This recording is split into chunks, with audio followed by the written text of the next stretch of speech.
Good morning. Now we are going to have our second live panel discussion. I'm going to introduce the panel moderator. The panel moderator is Professor Ahmed Madian. He is currently a professor and the director of the Department of Electronics and Computer Engineering, Faculty of Engineering and Applied Sciences, Nile University. He is the director of Nanoelectronics Integrated System Center Research Center. And he published more than 140 papers in international journals and conferences. He is the current chair of the IEEE Egypt section, and he is actually he is my boss, and he's my PhD supervisor. So I'm happy to present him. He won the Best Researcher Award, Dr. Hazem Azzat, in 2017 for his outstanding research profile. His research interests are in circuit theory, current mode analog and digital circuits, memristor, fractional order systems, encryption systems, analog and mixed digital and analog applications. He is talented in FPGAs. Dr. Madian also is a member of the National Radio Science Committee at ASRT since 2018. He's a co-founder of the IEEE Robotics and Automation Egypt chapter, and he is the co-chair for award and membership of RAS chapter. He also is the founder of the IEEE CAS Egypt section chapter, which won the best chapter at 2022. Hello, Dr. Madian. I'm giving you the mic to introduce the panelist. Thank you, Dr. Lobna, actually, for this nice introduction, and actually thanks for inviting all of us for this session. I hope that all the attendee will gain maximum benefit from that. Actually, our panelists today actually represent different tracks from the market, and actually they are globalizing the market. While I was thinking how to get the maximum benefits, but I think I will start by introducing my distinguished guest for the panel. I will start with Dr. Iman Siraj, and actually, Dr. Iman, can you introduce yourself, please? Good morning, everyone. Hello, Dr. Ahmed Madian. Hello, Dr. Lobna, all participants. I'm Dr. Iman Siraj, Assistant Professor in Network Planning Department, National Telecommunication Institute, as Ministry of Communication and Information Technology. And I am one of team business development in NTI and responsible of international relationship in NTI. Thank you, Dr. Thank you, Dr. Iman. And I think I will move to our second distinguished guest, Dr. Naveen Abdelader from Valley. Please introduce yourself, Dr. Naveen. Hello, Dr. Ahmed and all the participants. Actually, it's a pleasure being here with you today, and hope that you can really benefit from the panel discussion for today. I'm Naveen Abdelader. I am responsible for the University Relations Department at Vallejo. I do have another hat, actually, which is the Digital Factory, or the digitization of the internal training department inside Vallejo. I have been working in the area of training for now for almost 19 years in order to make sure that we're putting the right strategy and direction for the ecosystem development in Egypt. And this is one of the very important parts, actually, that I work on it, and I work on it with passion, actually, because it's important to see how people are developing and how skills are evolving for our youth. I do have a double master's degree in business administration and in graphic design and advertising, and as well my PhD was in marketing for mobile applications. Thank you. Thank you, Dr. Naveen, actually, for the nice introduction. And last but not least, actually, good morning, Muhammad. Actually, Muhammad is not in Egypt, and actually we are targeting him from outside. So, Muhammad, please introduce yourself. Hello. First of all, good morning, and thank you for this kind invitation, for being among this great panelists today. I hope it will be a great panel discussion. So, a quick introduction. I'm Mohamed Abdelader. I'm a serial entrepreneur, so I founded different companies or SMEs or startups in the past like 10, 15 years. I used to be working on tech entrepreneurship and supporting SMEs for growing and expanding globally. So throughout my journey, I'm an engineer with a bachelor degree in computer and communication. After that, I got an MBA in international business, and I'm finishing my DBA now on entrepreneurship, with some research on the marketing and the entrepreneurship or tech entrepreneurship specifically, with a few papers on this field. So this is my educational career, but on the practice, I founded 4 startups. One I failed, one I exited, and 3 is up and running. One of them is Techni Summit or Innovidias. And currently I'm based in, I relocated to Dubai, working on business development for regional companies that is expanding on the Middle East and Africa. Thank you, Mohammed. And actually, as you see, that I am lucky that I am in a panel discussion with all those distinguished guests, and I hope that all the attendees will benefit from their experience actually. How we choose those panelists actually, and how we go for that.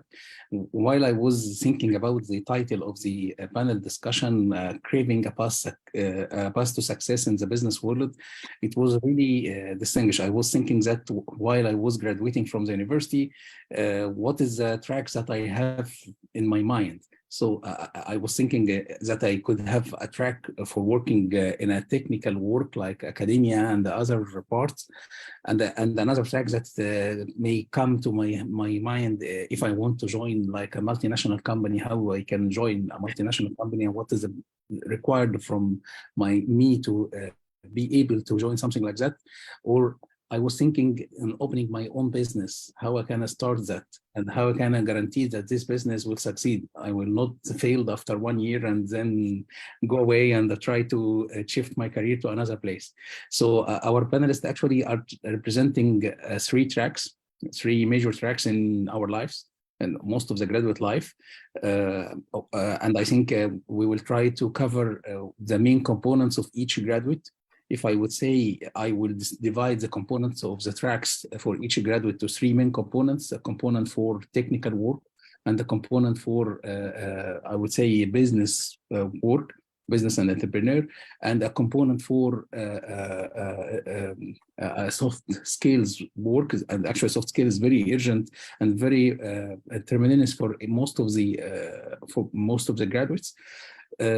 So, how to integrate those component, and what about the multinational companies that are searching for something special? What about the business skills? If I'm joining a business scale for something like that, should I focus on such a part? So we were thinking about that, and actually we have like 1 question that I will start. Actually, maybe we're starting with Dr. Iman, if you allow for me.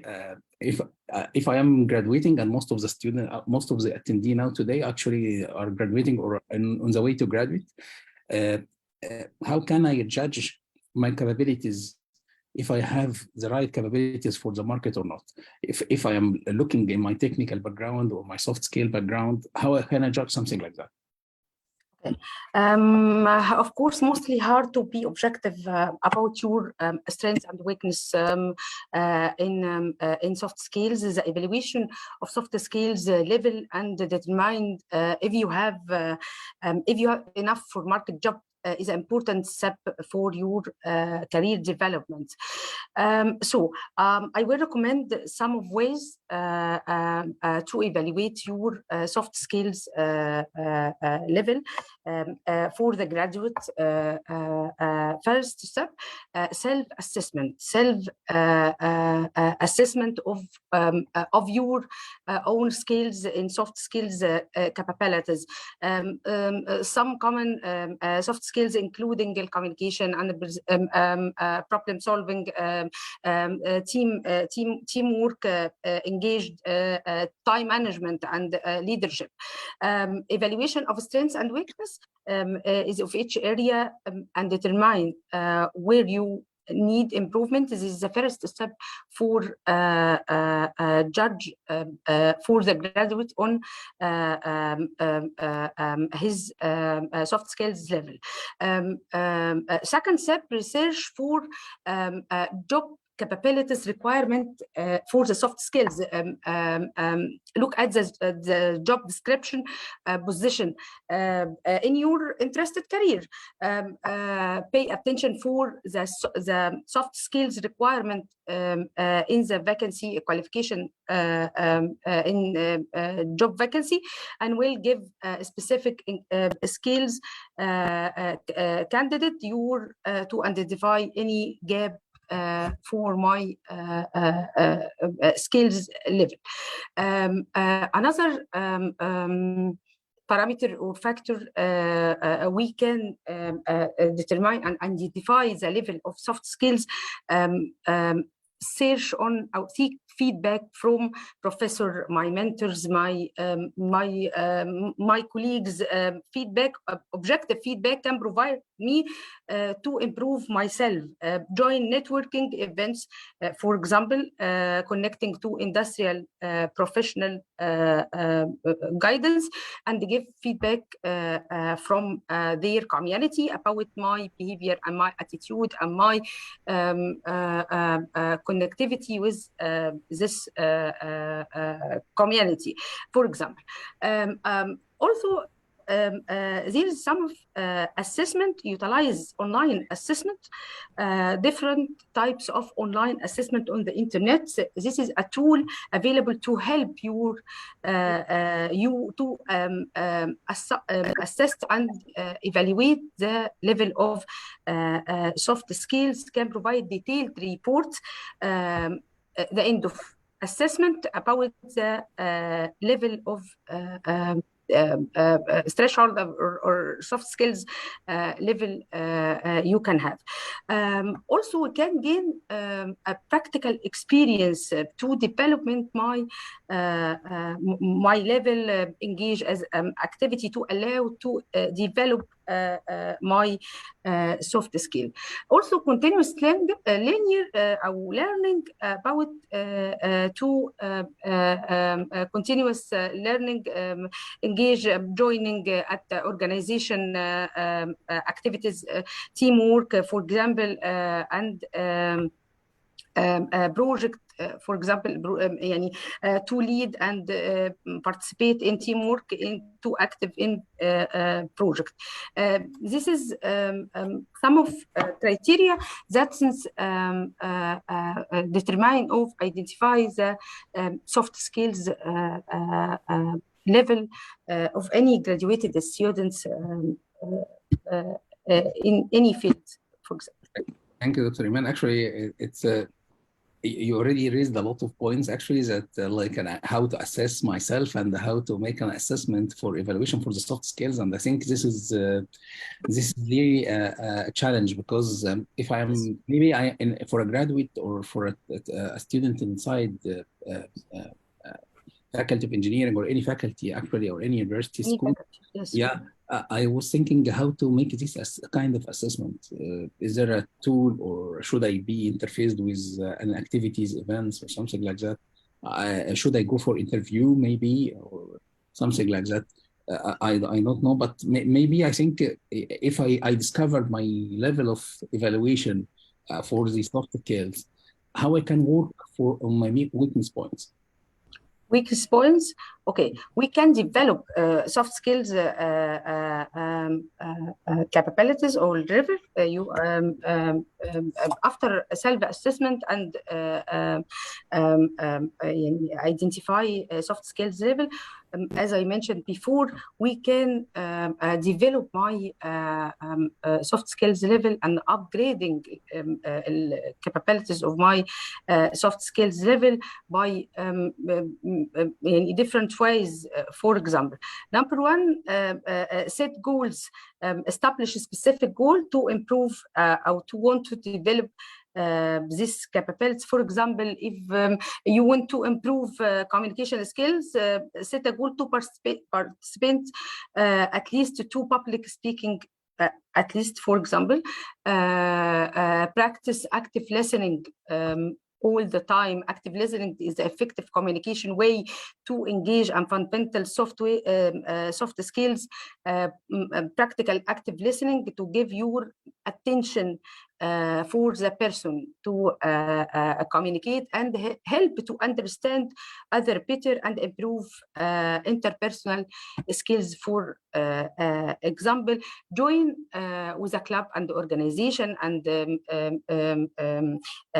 industrial volunteers, for example, activities, networking skills, for example, leadership, teamwork activities, and take a leadership role for lead project, help to develop and delegation decision making, for example, conflict resolution at this project, and embrace a challenge.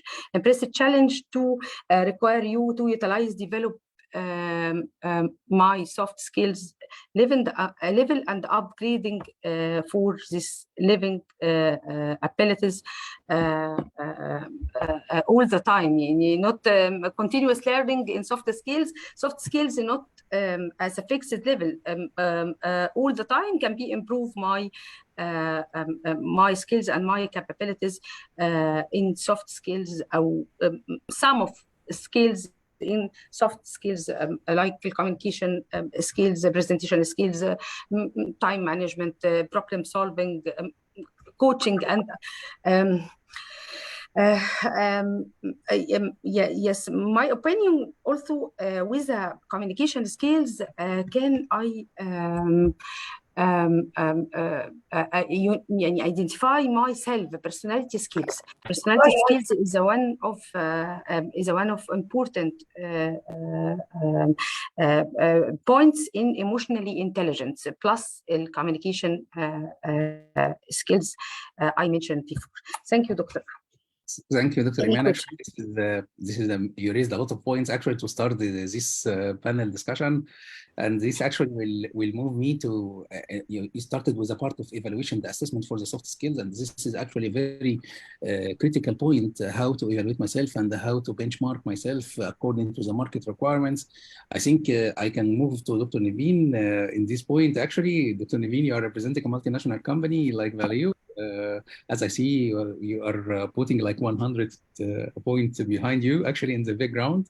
And I was thinking from Dr. Iman, part of the soft skills for the evaluation and the assessment and the benchmark, how I benchmark myself, or I could compare myself according to the benchmark for the soft skills. How Valeo are doing something like that in the multinational company?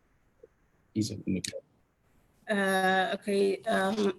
First of all, yes, the reason behind adding 100, because this year actually we celebrated 100 years of Valeo, and yes, exactly, and as well, we are currently in Egypt. We've been now for around 19 years as well. So we started back in 2005.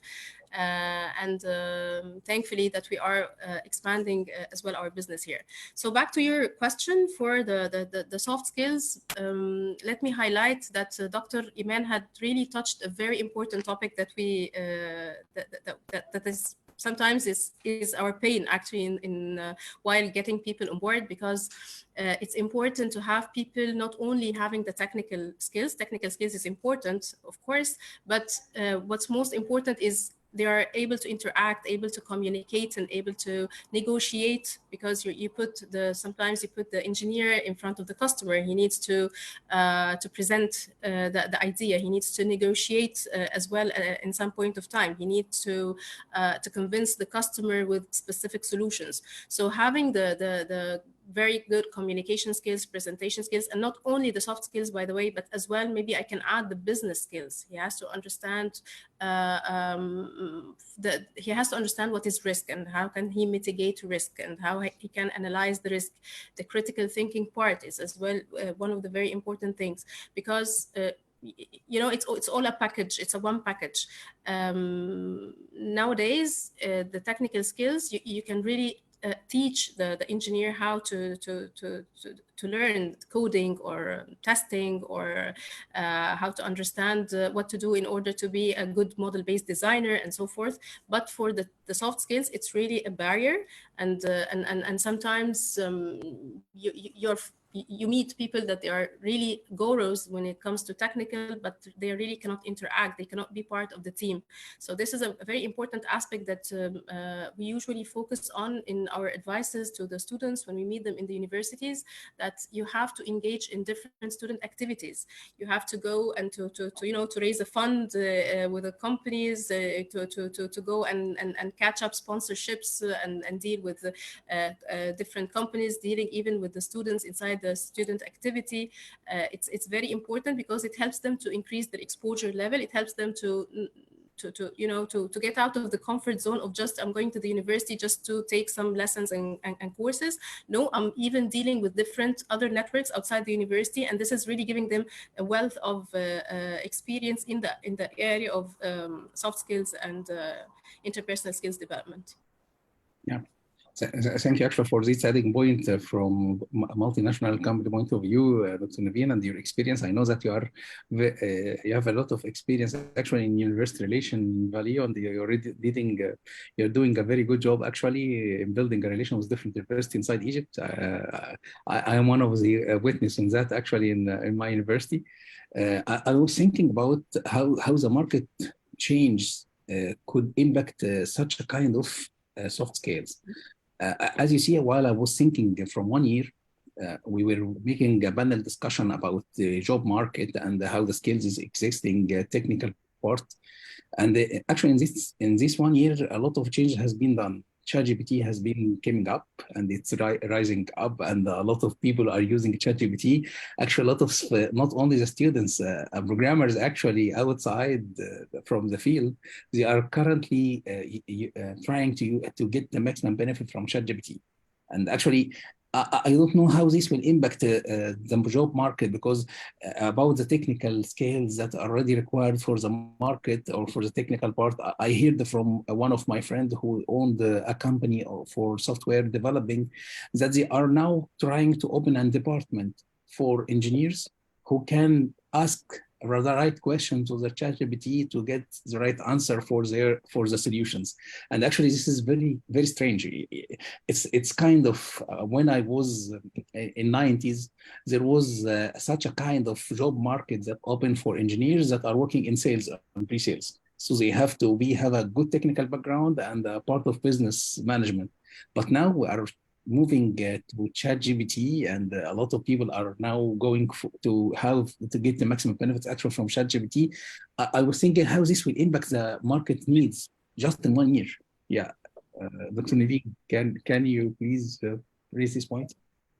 Yes, well, as you said, Dr. Ahmed, ChatGPT is really accelerating very fast, and honestly speaking, it's disturbing businesses nowadays because you have this trade-off of okay, you can use it, you can add your codes inside ChatGPT, but now it's a global thing, so anyone can search for the same codes with the right prompts, as you've mentioned. Adding the right prompts, maybe this can be a threat for companies, because there are some confidential piece of codes that cannot be like commercialized this way, and it's learning very fast actually, so this is very scary as well. However, I think that the appropriate thing now that companies are looking for is how to make the best use of ChatGPT in, let's call it, the basic programming or the basic piece of codes that we can do. Currently, we are very, very much studying it thoroughly in order to make sure that at the end of the day, we're all integrating using the trending things. So ChatGPT is now trending, and now we are studying how can we make the best use of it. But still, it's not 100%. Not people are going through it 100%, because again, it has its own risks, as it has its own advantages, but it always has its own risks. So I believe, from my point of view, that ChatGPT is going to definitely replace the very basic tasks or the very basic programming piece of codes. But for the most complex and critical, I don't think that businesses will be able to do that over ChatGPT in order not to reveal the company's secrets and confidentiality. this is another point actually about copyright and licenses actually, because there is a lot of problems that are raised from this point of security. I'm totally with you, but I think the future will have a lot of changes and a lot of surprise for us. Another point that I was thinking about actually, if I am not targeting a multinational company, if I am going to open my own business actually. So Dalal, are you with us? Yeah. You are muted. Okay. So yeah. I was thinking about most of the students actually now are looking for a lot of role model around us, Elon Musk. So they are thinking that maybe after 1 year I will have my own company, and after 2 years I will start my first 1 billion, and maybe after 2 or 3 years I will be buying Twitter or something like that. So. I hope to meet someone of these guys that can make this. So I myself couldn't make it, so maybe they can. The new generation can make it, but I wouldn't be biased for entrepreneurship. I myself have an MBA and I'm finishing a DBA, so and I'm teaching in some universities inside Egypt and now externally also as a visitor professor or an external expert. So academia is also very important. Being part of an organization or being an employee or being a co-founder either on a startup or on a corporate or an SME or medium level company is also important. I would say it's an accumulated experience. So the career path of being an entrepreneur is the hardest by book and by experience. So you will never find an entrepreneur that have a work-life balance. Even Elon Musk, even you can see how they sleep in the office. Even if you saw the last video for Steve Jobs as an Apple, which is a $1 trillion company, a first $1 trillion company in the tech scene that all over the world. He have also a great message while he was almost dying, and he said it is a very hard path to go through. You lose a lot of your personal life, your friends, your other achievements to achieve business-oriented goals, although this is a self-satisfaction.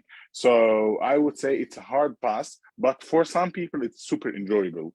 And for such characters, this is the only path that they can do. So I would like to take it from Dr. Naveen and Dr. Iman's quotes, and I would say that we all know about and we will be educated about what's called B2B or B2C, business to business work or business to customer work. But I would also find a good terminology that I would like to advise or highlight for our great students and great youth. It's edge to edge. On a daily basis, we are in a human to human interaction. You as a student in the university or having a professor, this is a human to human. With your colleagues on a teamwork on the graduation project, it's a human to human. In the interview itself, when you got past the interview and you work with people on a teamwork, is a human to human. Doing some sales or doing presenting to your manager your idea, it's a human to human. So I would say that this is the core of any part. Of course, you need it more as an entrepreneur because you play different roles, but you need to have a human to human, which is communication, negotiation, whatever set of skills you would like to say, leadership. But this is a very good highlight. People like companies hire people for their human interaction, not for their skills or certificates. I know maybe I'm with the 3 professors here and they will don't like too much what I'm saying, but for me, like I have been on the hiring process for my different or several companies that I co-founded, or now I'm not executive. So I passed through like almost 200 team members that joined my organization or the organization that I led. All over the 200 plus employees, any interview with me was never about what's your GPA or which university did you graduated out of, or it's always about what you can do. Tell me what you can do on the ground. This is what I would like to hear. And actually, this is why you are getting paid. I never ask, because startups even don't have a very hard organization structure in the salary scheme or in the graduating process or the path of the growing path inside the organization, because most of them are flat organizations in terms of organization structure. So it's always about what you can do. And even when you are hiring in startups, you are hiring someone, I name it, but it's not right name, a joker.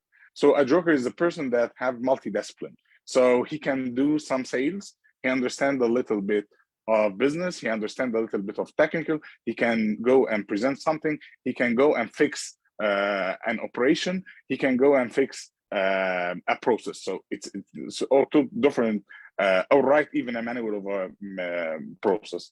So the idea here is the multi-discipline person. And some advice is, if you'd like to take this hard path, test yourself. Test yourself by being part of a startup. The dynamics of a startup is totally different than being in a stable SME or an corporate. So feel if you can handle all this stress and pressure, this is a good sign. So be part of a startup at the beginning. Don't go and open your personal thing. Second part, accumulate years of experience. And years of experience comes to the point of number of years after graduation. This is a very wrong concept. So it's years of experience, the years that you were earning money, the years you are having an extraordinary edge to edge, human to human. You are volunteering in an organization, a student union, a charity, part of, interact with people. The more you interact with people, the more capabilities you are unlocking capabilities. You need how to talk, you need how to lead. After a while, you will be leading 3-4 people, leading 10 people, leading hundreds of people, organizing a 1-hour online event, then organizing a physical event that have hundreds and thousands of people attending, and suppliers, and coordination with the government, and a lot of things. So it's enlarging your experience by time. And in this, I would say it will never have an equation that time is compressed on this. It's years. You need to count years. You will never get this experience in 2 months because you are an extraordinary person. It don't work like this. It works by time. So give yourself time. Use your time as a student if there are still undergrad with less responsibility. I wouldn't say you don't have responsibility, but with less responsibility. Take from the West and East experiences that they work while they are 16 years old earning money. So as we are looking up for some countries that have 1, 2, 3, 4 of innovations and patents, and this, take all the experience, take the human interaction there. This will help a lot. 3 things I would like to close this question with. Learn about this word. I know it's not very familiar in English, which is resilience. Be resilient.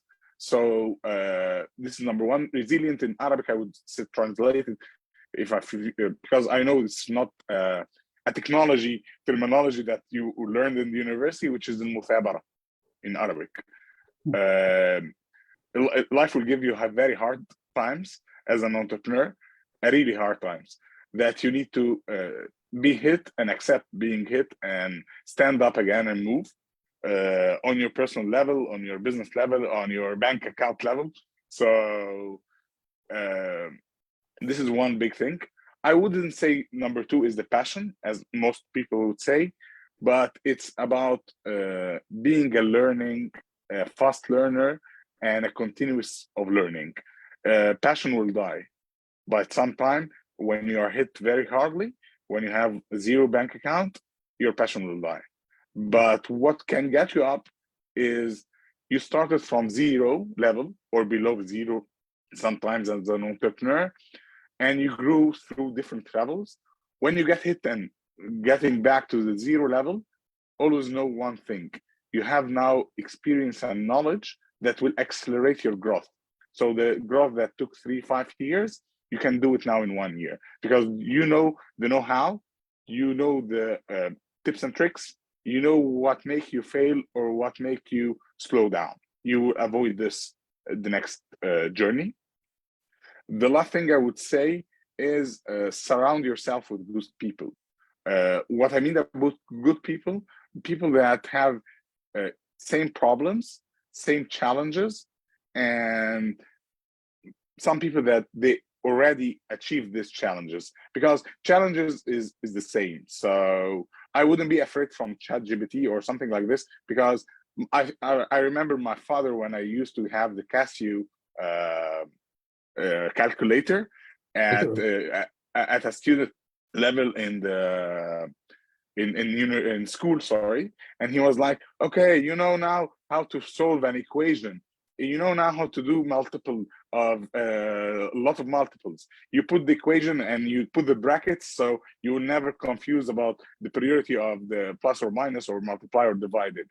So now it's easier for your life. You will get a very easy mark, and the education now is not powerful as it used to be. We are saying this to the second generation.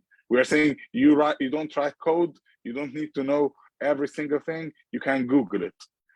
In this generation, you don't even need to know the code with the type of language. You can know one language and AI can translate to others. So but the good part that I would say, life have never been easier, even on my generation or the next generation. As technology is getting our life easier from problem solving or from studying or whatever we would like to say, a lot of new challenges will be popping up. So the new challenges will have also extraordinary people who can solve it.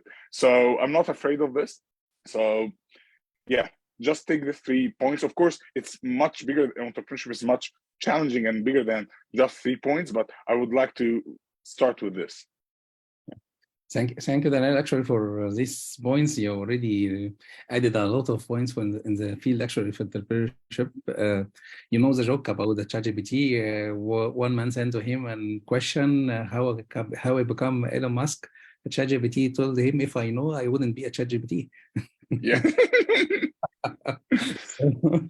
So yeah, it's just a part of refreshment. In your opinion, Mohammed, from the experience that you have in this field, when should I start something like that? Should I start while I am in the university, or should I start after graduation, maybe after 10 years from working and experience? So I would answer this question in 2 ways. I would answer it with my own experience or what I did. And I would say what's good and bad in this path. And I will answer it from not the theoretical, but the best practice by the book thing. So in my past, I started when I was 16. I was a student in school, not university. And I was started as a trader. So I didn't know the word entrepreneurship myself. And I would say it wasn't familiar as Ra'id A'mal in Egypt at this years, but it has always been trading, Tigara. So simply, I used to trade in a lot of things.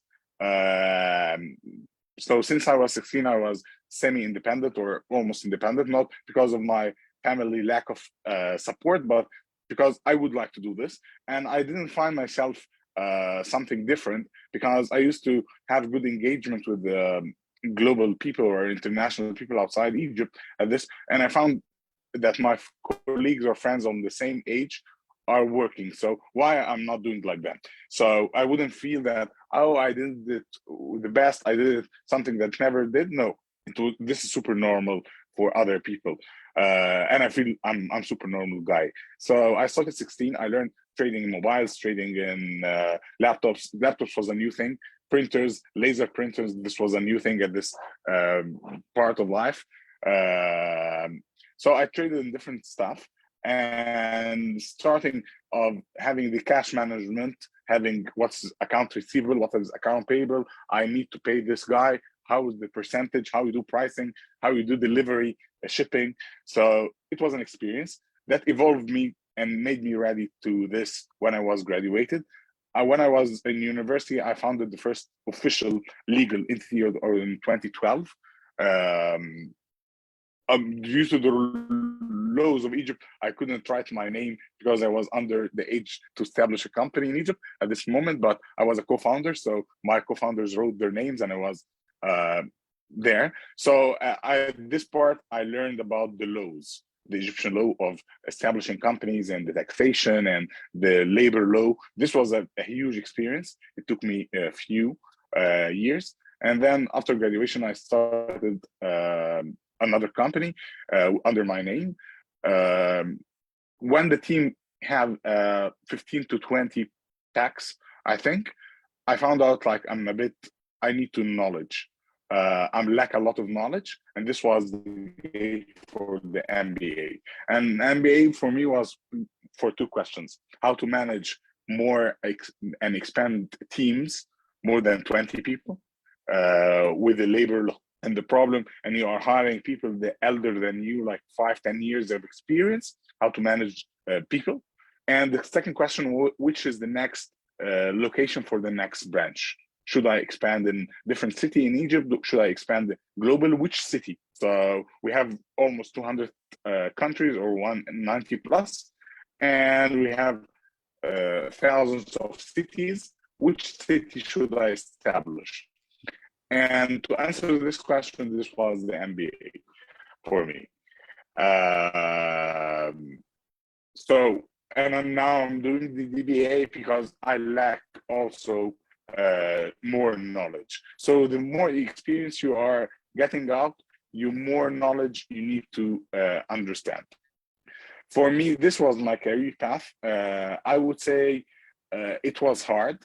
Some people say that it's better to start at the best practice, like 5 to 10 years after your graduation, so you have some experience in the market, and some experience in multinational is also good.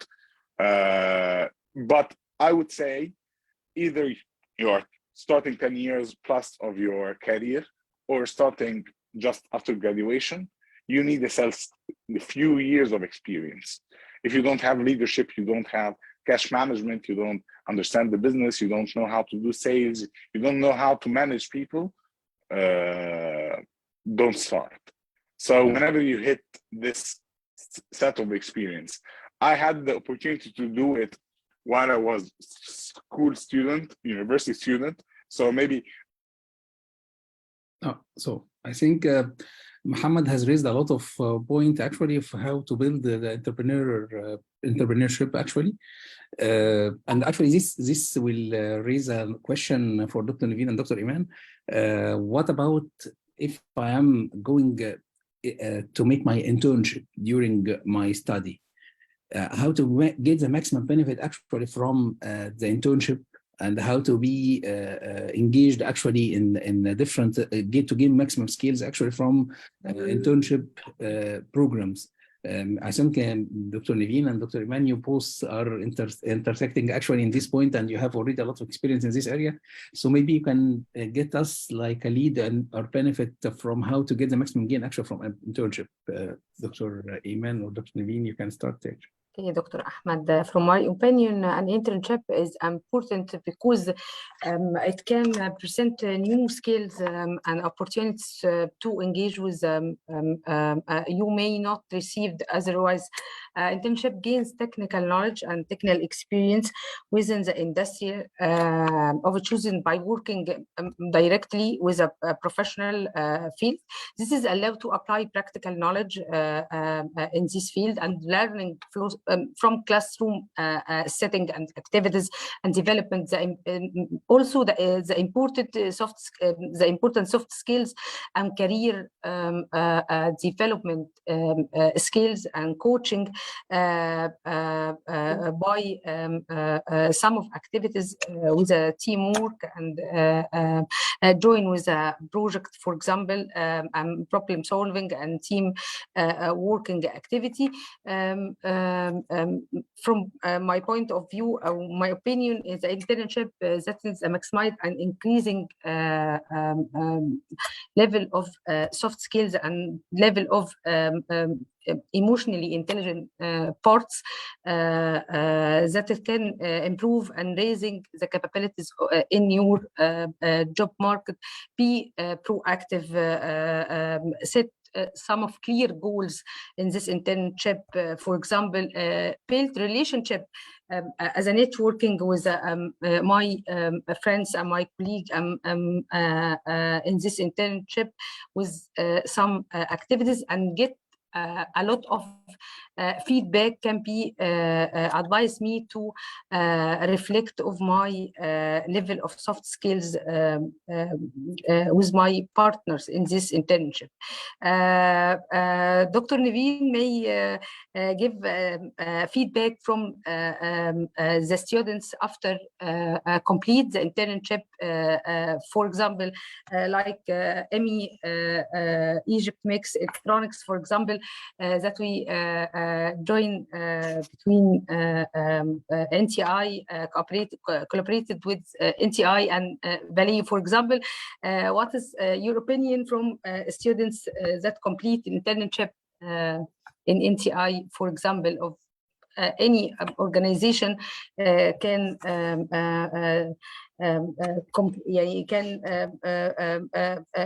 provide for you internship students. Difference between internship students and academic students after graduated from faculty only without engage with any internship. Dr. Naveen, can you at this point, actually, because I know that you have already a very high experience with the universities through your position in Valeo as a university relation with Valeo, and actually you have already get inside different student evaluations and the student events, and you have already maybe a good background about what is behind the scene. Could you add for us how the internship actually could get the maximum benefits from internship, and what is required skills actually for that? Sure. Well, actually, I consider the internship it's a really golden opportunity for students, because it's like mimicking, the actual working environment, but of course with a smaller scale. So when you're when a student goes for an internship, this means that he's getting exposed to the real working environment, getting to know the culture, interacting with different team members, and this is how they really get the experience. However, by my experience and seeing the landscape of the internship across different companies, there are different types of internships. There is an internship where the student, goes and shadows the engineer. So he sits beside the engineer and shadows whatever he is doing, and the code is writing and everything, which is of course a good opportunity to learn. And there are different other types where the student goes for like some self-paced learning trainings inside the organization. So the organization dedicates some training programs for him to go and to study, and as well, it's a good opportunity to enrich the skills. However, for example, at Valeo, we have a totally different case. The interns, actually, they do work, and they work in real projects. And this is a very good exposure, because when you are working in a real project, this means that you are interacting in a real working environment. You can even sometimes see the deliveries and how critical time it is when you are delivering a product or delivering a project. And as well, you get to get exposed to the hard deadlines, the critical times. And this is how you are really enriching not only the technical skills of the intern, but you are even giving him the life experience or the working life experience that he should know. On the other side, of course, it's an added value for him in the CV, because when he says that I was working in a project with X OEM or a car manufacturer or Y and so forth, so this actually enriches the experience or enriches his CV as well. However, if I can give some tips here for the interns in order to get the maximum of the internship, since I have seen a lot of examples, that the most important thing that the interns, they should set their goals. I mean, It's not only about that you're coming to a company and you are just working on the area that is allocated for you. No, you have to set your goals. What do you want to achieve during this internship? What do you want to learn? What are the skills and experience in particular you want to get exposed to? Also to be proactive. Sometimes, which happens actually, that your supervisor might be busy doing the work or in a delivery time. So you have to take the initiative and you have to ask for assignments. You have to volunteer to help out in different projects, to shadow different other colleagues, you know, to get diversified areas of skills and technology awareness across your internship duration. One important point as well, it's to be a team player, because at the end of the day, we're not working on individual level anymore. We're working always on teams. There is someone who is developing the code, there is other one who is testing the code, and so forth. So it's again a teamwork. So you have to practice this, being a part of a team and being willing to help other colleagues and open up for feedback, to get to mingle with the team and gain this team spirit. Also, part of the comments that I usually see, that when an intern doesn't understand something, he just keeps sitting without giving any sort of asking questions. No, please be brave, ask questions, don't be afraid. If you don't understand something, please go and ask more and more. If a team member didn't provide the right answer, go for another team member, and try always to ask questions and to challenge with questions, because this is the only way that you will be able to learn. Finally, maybe the networking. You don't have to stick only with the team that you are an intern in, but you can go and see what others are doing, so you can get exposed to different areas. If I'm coming, for example, as an intern to work in the area of embedded software development, but maybe I can see what the AI team is doing. Maybe I can go to see what are the software developer testers are doing, and this can give me, you know, the big umbrella of knowledge. And this can help me at the end of the day to choose really if I'm interested in embedded software development, or I need to go to work, or I'm passionate more to go to work in the area of AI or X or Y and Z. So this is very important, and I believe that internship is a real value, and the intern has to fight to get the maximum value out of it after finalizing his duration in a corporate. Thank you, Dr. Nabih and Dr. Iman and Muhammad. Actually, we are approaching the end of our session, and I have some questions. But before going to the question, I would like to conclude from our distinguished panelists of the session. So I will give you like in like one phrase, can you rephrase what your I would recommendation for the attendee? So maybe you can start with Dr. Nabih. Yeah. Okay, so first of all, the most important thing, if you're interested to work in a corporate, you really have to get exposed to technology. At Valeo, we are purely driven by technology. You need to understand where is the automotive industry, for example, is going. For example, we're not talking anymore about the normal traditional way of developing software inside the car. Now we are going to, for example, the software-defined vehicle. Everything is now based on software. So you need to understand the concepts, and you need to study more on that in order to make sure that this is really what you want to work in the future. Getting getting the benefits that the company offers for universities is important. If they are providing, for example, workshop here, a technical session there, be always proactive and go and seek the knowledge, because again, the continuous learning is very important. So this is a very important part. And the last thing maybe I would like to close this point with is the importance of the integration between the corporates or the companies and the academic part.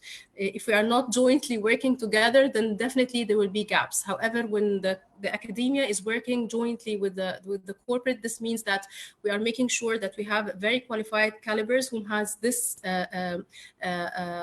let's say the basic knowledge that we are looking for. And on the other side, the corporate is doing the role for complementing this basic knowledge with the practical part. And of course, the support of the government here is very important, because this is the third aspect where we are all working together in order to, at the end of the day, to have a qualified caliber that can really fit the market needs for employment.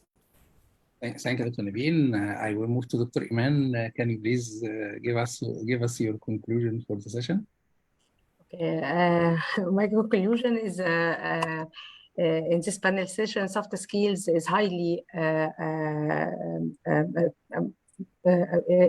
value critical point in career success and career development approach.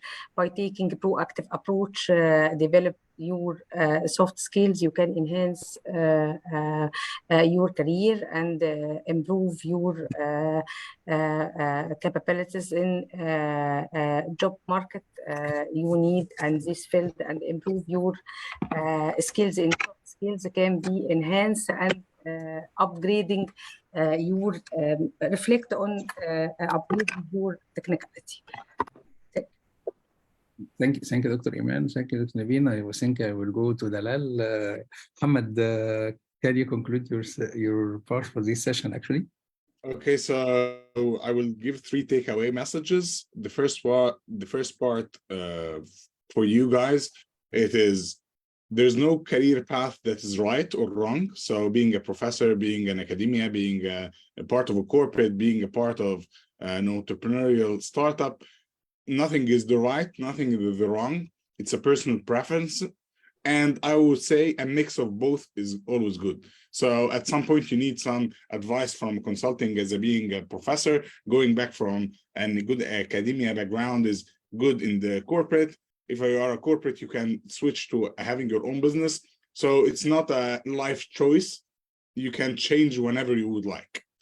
Number 2 is I will talk about entrepreneurship. Yes, it's a hard path, but if you are well equipped with experience and knowledge, you will enjoy it and enjoy the journey and see the real impact about it. The third thing and the last thing is it's your own story. It's not ours. We are all here giving some guidance, sharing some personal experiences that we passed by. Maybe you have more capabilities than enough. You have a secret sauce that you will make us all proud of. So it's your turn, and be flexible in hard times, as we are all facing. The global market is facing an economic crisis, a recession globally in all fields. So be flexible in any direction you are doing, and it's not the final choice. You can change it anytime after that. Thank you very much. Thank you, Dalal. Thank you, Dr. Naveen, and thank you, Dr. Iman. I don't know if we have enough time for questions or not. Maybe the moderator can ask. I have like a couple of questions here from the attendee. One of the question, I think. One or two. We can take 1 or 2, just like a 1-minute answer or something. To make. It's a human-to-human interaction virtually, so I love it. Like Dalal said, I think one of the compound, Karyaman, she's working like a compounding pharmacist, and she wants to start the brand, but she has a fear of business plan, and she trusts her product so much, but she feels that it's hard to keep, and the way is very hard to go through. So she was asking for recommendations to start something like that. What do you recommend, Dalal? You can't judge your product or service. You are selling it to customers. So go to your customer, take their feedback about the pricing, about the quality, about the time of delivery. It's the triangle that any startup or any product is 3 things: is the time and cost and quality. If they match their standard, you are good to go to market. If not, go back to the lab or to your company, enhance it till their customer pay money for what you are doing or what you are selling. So it's your customer. Mohammed, can you leave your LinkedIn on the chat, because a lot of questions is asking for that. I'm here. Actually, If Yeah. they Google the name, they will find it. I'm Googling my name actually to find the. Yeah, it's okay. A part of question for Valeo, do you train or hire developers from different specialization, not only computer science, Dr. Naveen? Yes, sure. We hire different specializations. Of course, we hire basically from engineering and computer science, from engineering, from communications and electronics, from computer engineering, from mechatronics, from sometimes from power as well, and as well computer science. So those are from biomedical informatics as well. So those are the main specializations that we usually hire from. Okay, I think this could answer this question actually. For Dr. Iman, there is one question about the NTI. Is there like how to get the more information about the training and the training modules and the other part? Can you answer this, please? Okay, NTI have some of programs of internship for graduated students from Faculty of Engineering and Computer Science and Computer Engineering. I will share with you a website on NTI. On website, there is all information and all requirement and all programs NTI provided and all set of restriction for every program and requirements for prerequisite knowledge for each program. I will share the NTI website and I wait you for any question. I will share also a LinkedIn profile. Any question for any initiatives in NTI, I will assist anytime, no problem. Okay. Appreciate it, Dr. Iman. If you can put it in the chat for all the attendee, it would be good. So I think this we reach our end of panel discussion. I would like to thank Aggie actually for inviting all those distinguished speakers and me for as a panel moderator. Thanks, Dr. Lobna, and thanks for coordinating and organizing such an event. And I hope that all the attendees will benefit from the discussions that we have today and the whole information. And I think most of the LinkedIn information already existing on the chat. You can access those our speakers actually by emails or by messages through LinkedIn. And hope to see you all in the next phase, maybe in another panel discussion soon. Thank you for coming today. Thank you, Dr. Lubna, and thank you for all the organizers and for Aggie actually for hosting something like that. Thank you. Thank you for our distinguished speakers for your time and actually for these precious recommendations for the graduates and the attendees. Thank you Thank you so much. Thank you, doctors. Thank you. Have a lovely Friday. Thank you very much. Thank you. Thank you. Thank you. Thank you so much. Bye. Bye-bye. Bye, everyone.